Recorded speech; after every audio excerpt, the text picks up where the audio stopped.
Assalamualaikum warahmatullahi wabarakatuh.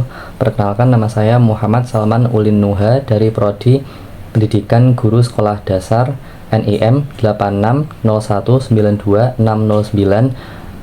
Dan pada kesempatan kali ini saya akan membuat video bertema sejarah proses lahirnya Pancasila guna memenuhi tugas mata kuliah Pancasila MKWN 4110. Oke, langsung saja kita ke videonya. Pertama, sejarah lahirnya Pancasila. Pancasila merupakan dasar filsafat negara dan ideologi negara Republik Indonesia. Kata Pancasila berasal dari bahasa Sanskerta, yaitu panca yang berarti lima dan sila berarti prinsip atau asas. Sejarah lahirnya Pancasila diawali dengan dilaksanakannya sidang BPUPKI, yaitu yang dilaksanakan pada tanggal 29 Mei sampai 1 Juni 1945. Sejarah terbentuknya Pancasila berawal dari Jepang meminta bantuan Indonesia dalam Perang Pasifik dan memberikan janji akan kemerdekaan Indonesia. Pada saat itu, untuk mempersiapkan hal tersebut, maka dibuatlah sebuah lembaga yaitu Dokuritsu Junbi Chosakai atau yang kita sebut sebagai BPUPKI, yaitu Badan Penyelidik Usaha Persiapan Kemerdekaan, yang diketuai oleh Dr. Rajiman Widyodiningrat dari Indonesia dan Ketua Muda Jepang Ichibangase Yoshio dan 60 anggota. Sidang pertama BPUPKI tanggal 29 Mei sampai 1 Juni 1945 dilaksanakan di Gedung Chuo-sang-in yang sekarang dikenal sebagai Gedung Pancasila. Mr. Muhammad Yamin berpidato tentang asas dan dasar negara kebangsaan Republik Indonesia. Berikut adalah usulan dasar negara yang diberikan oleh Muhammad Yamin. 1. Peri kebangsaan. 2. Peri kemanusiaan. 3. Peri ketuhanan. 4. Peri kerakyatan. Dan 5. Kesejahteraan rakyat. Selanjutnya, pada tanggal 31 Mei 1945, Profesor Dr. Supomo mengusulkan dasar negara berdasarkan paham integralistik atau persatuan antara individu dan negara.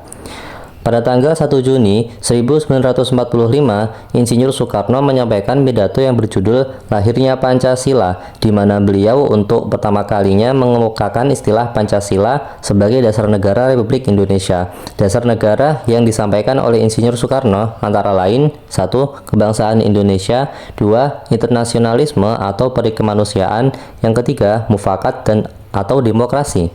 Yang keempat, kesejahteraan sosial. Yang terakhir, ketuhanan yang berkebudayaan. Kemudian, untuk menyempurnakan rumusan dasar negara, dibentuklah Panitia 9 yang dilaksanakan pada tanggal 22 Juni 1945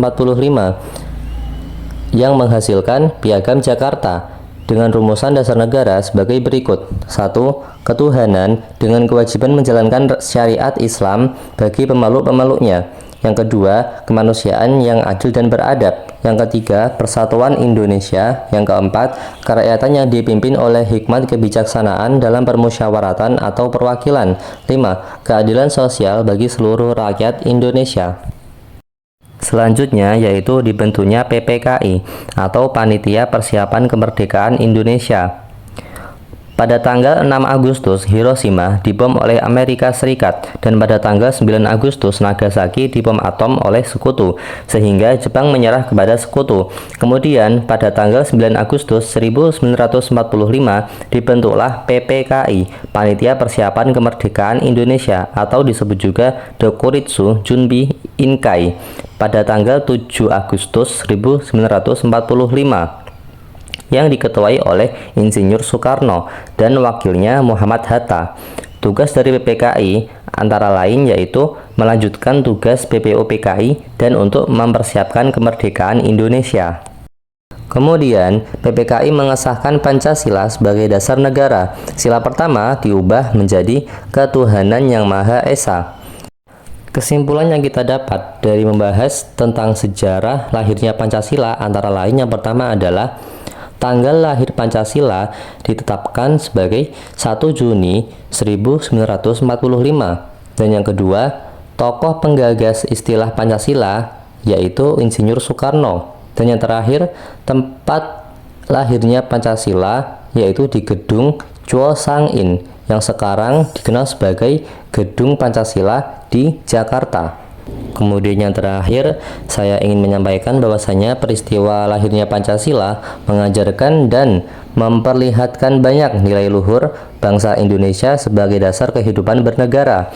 Lahirnya Pancasila mengajarkan bahwa kemerdekaan dan persatuan Indonesia lahir dari semangat persaudaraan, toleransi, dan musyawarah.